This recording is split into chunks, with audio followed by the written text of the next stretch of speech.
Salut, donc bienvenue dans cette vidéo. Donc aujourd'hui on va faire une analyse technique sur le marché du Forex. Donc on va analyser les principales paires pour mieux trader durant la semaine. Donc on va d'abord commencer sur la paire euro-dollar. Donc sur l'euro-dollar, finalement la semaine dernière j'avais dit qu'on pouvait viser le niveau des indices. Donc ce qu'on voit, c'est qu'on est dans une tendance qui est vraiment plutôt baissière ici.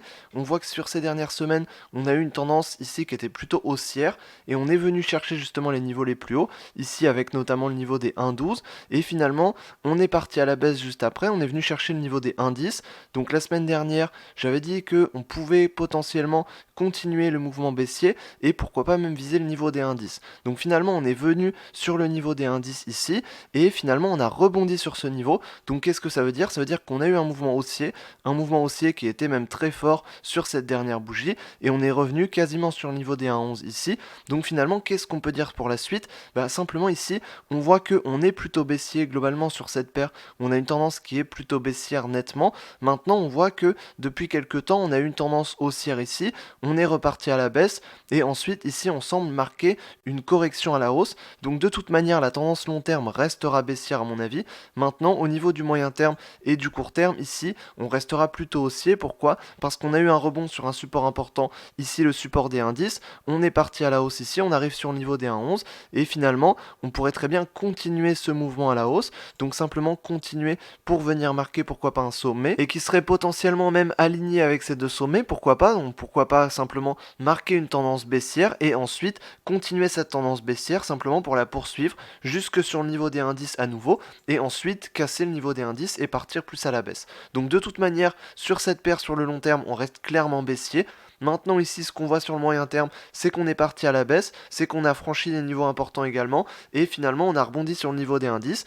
On a une correction ici à la hausse, donc simplement après cette correction, on pourrait tout à fait venir marquer un sommet qui ne sera pas forcément un nouveau sommet encore plus haut que les précédents, mais simplement un sommet de manière à pouvoir marquer une correction et ensuite repartir à la baisse plus tard. Donc en tout cas sur cette paire, de toute manière sur le long terme, je reste vraiment plutôt baissier, et ici en tout cas sur le moyen terme et sur le court terme, je vais rester plutôt haussier parce que ici on a eu un début de rebond, on a déjà bien entamé ce rebond avec cette bougie, donc pourquoi pas simplement continuer ce rebond pour marquer un sommet et puis ensuite repartir à la baisse, pourquoi pas. Donc en tout cas sur cette paire, sur le long terme, je reste plutôt baissier et sur le moyen et court terme, je vais rester plutôt haussier en attendant justement qu'on marque un nouveau sommet pour ensuite repartir à la baisse. Ensuite sur la paire GBP USD, donc livre sterling face au dollar américain, donc ici on a rebondi sur la droite de tendance, on a rebondi sur le niveau des 1,30, donc avec ce dernier creux. Donc la semaine dernière, on avait un mouvement ici qui était plutôt baissier, on est venu rebondir sur le niveau des 1,30 ici, on a rebondi dessus, on est parti dans un mouvement haussier,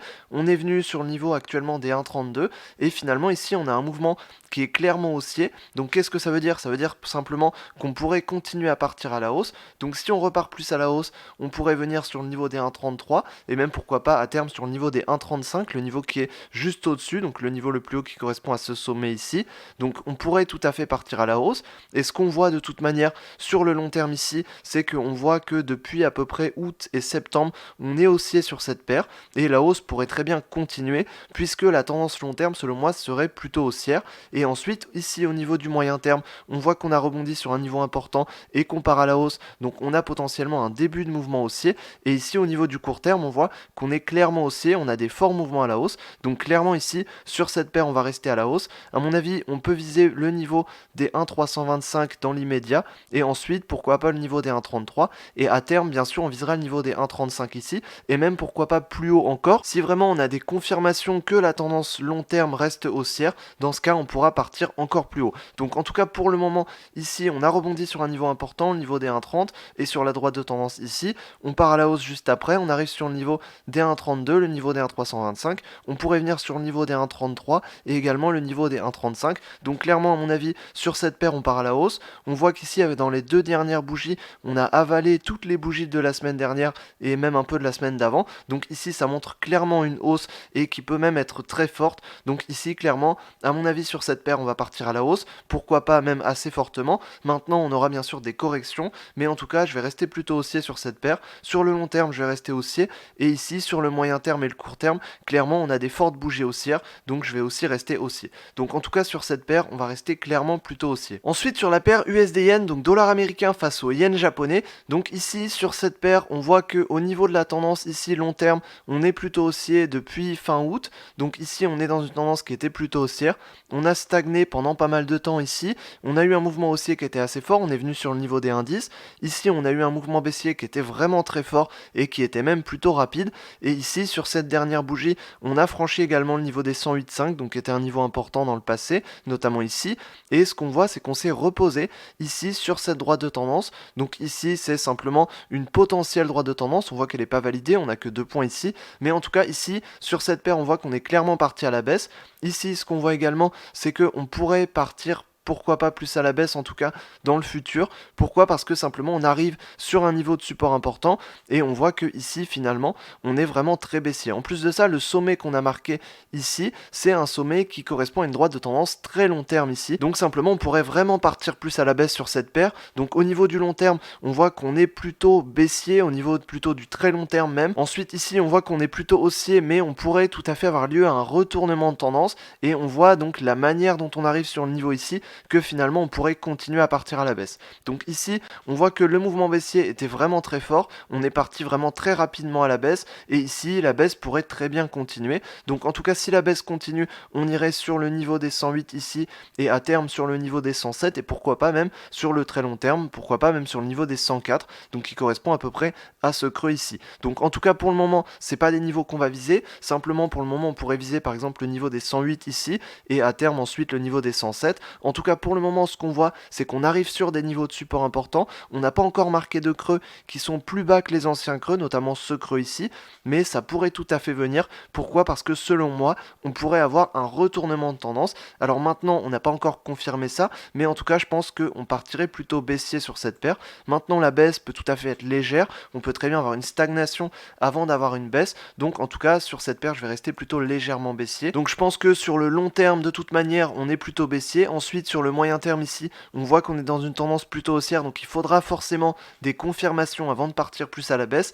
Et par contre, au niveau du court terme, on voit qu'on est clairement dans un mouvement très baissier ici, donc le mouvement pourrait très bien continuer. Donc en tout cas ici, sur cette paire, pour moi, il y a quand même plus de chances que le cours continue à partir à la baisse, puisqu'on est vraiment dans une forte tendance baissière. Donc voilà, sur cette paire, je resterai quand même plutôt baissier, même si pour l'instant, je vais être plutôt légèrement baissier. Et ensuite, on verra donc ce qui va se passer si le cours casse des nouveaux supports et marque des nouveaux creux qui sont même plus bas que les anciens creux. Dans ce cas, on partira plus à la baisse. Et dans ce cas, ce sera vraiment une confirmation de la nouvelle tendance baissière. Donc en tout cas, sur cette paire, je pense qu'on a quand même plus de potentiel à la baisse. Donc je vais rester plutôt baissier sur cette paire, en tout cas pour cette semaine. Ensuite, sur la paire USD4, donc dollar américain face au dollar canadien. Donc ici, la semaine dernière, j'avais dit qu'on partait plutôt à la hausse. Donc en tout cas, qu'on avait plus de potentiel à la hausse. Puisque ici, on voit que sur le long terme, on est quand même dans une tendance qui est plutôt baissière. Même si finalement, on a une stagnation qui est plutôt baissière. Et ici, ce qu'on voit, c'est que depuis quelques semaines ici, on est parti plus à la hausse. On a eu un mouvement qui était plutôt haussier. Et finalement, on vient rejoindre la borne ici en haut. Donc la borne qui est à peu près sur le niveau des 1,325. Donc juste ici. D'ailleurs, ça correspond à ce sommet ici. Donc finalement, on est venu chercher ce niveau-là. Et ensuite, pourquoi pas, on pourrait repartir à la baisse. Pourquoi? Parce que simplement, ici, on voit que sur le long terme, c'est ce qui s'est passé. À chaque fois, on a eu un mouvement baissier comme ça. Et on est revenu chercher la borne haute juste après, qui était toujours une borne haute plus basse que la dernière borne haute. Donc ici finalement ça montre une tendance long terme qui est légèrement baissière, mais vraiment de manière assez propre et plutôt sous une forme de range. Donc ici finalement la semaine dernière j'avais dit qu'on pouvait partir à la hausse, donc on est parti à la hausse. Et ici à mon avis simplement qu'est-ce qu'on pourrait dire pour la suite? Je pense que ici on pourrait venir pourquoi pas tester une borne un peu plus haute que ça, donc pourquoi pas à nouveau tester le niveau des 1,325 et pourquoi pas même tester le niveau des 1,326 par exemple un peu plus haut, avec notamment cette droite de tendance ici.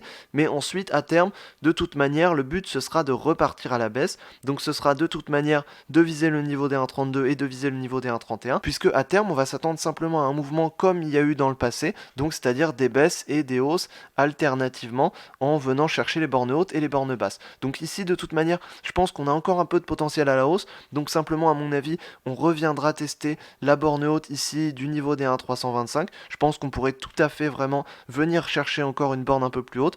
Donc je vais rester plutôt haussier au niveau du court terme et du moyen terme. Je pense qu'on peut chercher encore d'autres niveaux à mon avis. Par contre, ensuite, sur le moyen terme et sur le long terme, je resterai plutôt baissier parce que vraiment, on va chercher à s'intégrer dans cette tendance baissière. Et une fois qu'on aura atteint le sommet ici, on viendra chercher justement des niveaux haussiers pour ensuite partir plus à la baisse. Donc ici, sur cette paire, on viendra chercher des niveaux à la hausse pour partir plus à la baisse. Donc à mon avis, on n'est pas venu encore chercher des niveaux assez hauts et je pense qu'on a encore du potentiel à la hausse. Donc je vais rester plutôt haussier sur cette paire, en tout cas pour la semaine prochaine. Donc ensuite sur la paire AUD-USD, donc dollar australien face au dollar américain. Donc ici, sur cette paire, on voit qu'on est vraiment parti à la baisse sur cette paire. On voit qu'on est vraiment venu chercher les niveaux plus bas à chaque fois. Donc la semaine dernière, j'avais dit qu'on pouvait partir à la baisse sur cette paire et je visais notamment le niveau des 0,68 et on est venu chercher jusque sur le niveau des 0,668. Donc c'est un niveau qui est clairement plus bas et on a eu un mouvement baissier ici qui était vraiment très fort. Alors simplement, au niveau du long terme ici, on voit qu'on était vraiment très baissier, hein, depuis très longtemps, on est vraiment plutôt baissier sur cette paire, mais ce qu'on voit c'est qu'on a eu une cassure ici de cette tendance baissière et finalement on pouvait s'attendre pourquoi pas à un changement de tendance et même à une tendance haussière possible et finalement on a marqué un sommet qui était plus haut ici et qui pouvait remettre en cause la tendance baissière de long terme et juste après on a réintégré et on est reparti clairement dans une tendance baissière. Donc ici maintenant sur cette paire on voit qu'on est clairement reparti dans une tendance baissière, on voit qu'on vient chercher des niveaux qui sont à nouveau plus bas et on voit que finalement on a cassé le niveau des 0,67 ici et finalement c'était un niveau de support important, donc ça c'est un signe plutôt baissier clairement et on voit qu'ici on était clairement baissier sur cette paire. Alors qu'est-ce qu'on pourrait dire pour la suite sur cette paire? Bah simplement clairement on pourrait continuer à partir à la baisse. Pourquoi? Parce qu'on est parti clairement à la baisse déjà sur cette paire et ça veut dire qu'il y a encore du potentiel à la baisse. Maintenant ici, après un mouvement comme ça, forcément qu'on aura une correction à un moment donné. On a eu déjà un début de correction avec ce petit chandelier ici, mais voilà, maintenant c'est pas un chandelier comme ça qui va vraiment marquer une correction, donc on aura sûrement une vraie correction derrière. En tout cas pour le moment, ce qu'on voit c'est qu'on a cassé à nouveau un niveau de support ici, et donc ça veut dire clairement qu'on pourrait continuer à partir à la baisse. Donc maintenant, si on part plus à la baisse, on visera des niveaux qui sont encore plus bas, donc on visera notamment ce niveau là, au niveau des 0,667, donc juste ici, et ensuite on visera bien sûr le niveau des 0,666 et le niveau des 0,66, donc juste en dessous. Donc on voit que finalement sur cette paire on est parti clairement à la baisse et on voit qu'on est clairement baissier, on a un mouvement ici qui est vraiment très fort, et donc ici sur le long terme de toute manière on est vraiment très baissier, sur le moyen terme ici on a un mouvement baissier qui est vraiment très fort, et au niveau du court terme ici on a des chandeliers baissiers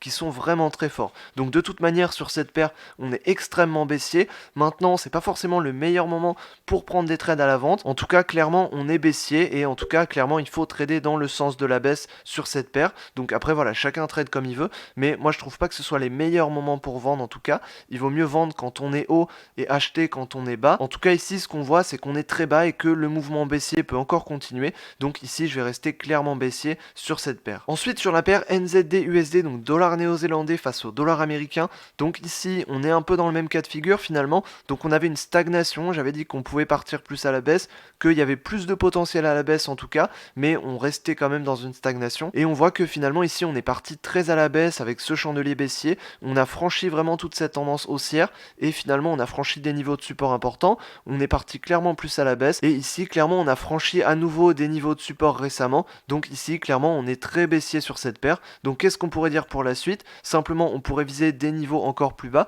Alors finalement on a un mouvement qui est clairement baissier, on pourrait viser des niveaux encore plus bas, mais il faudra s'attendre à une correction à un moment donné. Donc la correction pourrait très bien venir par exemple sur la moitié du mouvement, mais dans tous les cas ici on restera sur une tendance baissière qui est vraiment très forte, et pourquoi pas même sur une tendance baissière de long terme et de moyen terme. En tout cas de moyen terme ici on voit les différentes bougies qui sont clairement que baissières, et sur le long terme ça pourrait très bien marquer une tendance baissière de long terme. Pourquoi? Parce que ici on a commencé et on était déjà assez haut. En plus de ça on a franchi des niveaux de support importants et on part clairement plus à la baisse pour le moment. Donc ici clairement sur cette paire je pense que la baisse peut encore continuer. Maintenant on pourrait tout à fait marquer une correction, venir par exemple sur le niveau des 0,65 5 ici, ou même un peu plus haut, mais peut-être plutôt pour après une correction de ce type, et ensuite repartir à la baisse de toute manière. Donc ici sur cette paire, on voit qu'on est clairement plutôt baissier, et en tout cas sur le long terme, ici je vais rester plutôt baissier, puisqu'on a franchi ici la tendance haussière, et sur le court terme et le moyen terme, ici on a clairement que des chandeliers baissiers, et on n'a pas forcément de retournement qui semble arriver pour le moment, donc ici on va rester quand même plutôt baissier sur cette paire. Donc en tout cas je vais rester plutôt baissier sur cette paire pour la semaine prochaine, et même pourquoi pas pour les semaines d'après. Donc en tout cas je vais rester baissier sur cette paire. Donc voilà, j'espère que je t'aurai aidé dans cette vidéo à mieux analyser les différentes paires du Forex pour cette semaine. Donc si tu veux en savoir plus sur le trading et sur comment débuter en trading, il y a une formation gratuite, donc juste en dessous, tu cliques dessus et tu peux y accéder, c'est entièrement gratuit. Donc voilà, j'espère que je t'aurai aidé dans cette vidéo, et sur ce je te dis à la prochaine dans une autre vidéo. Salut.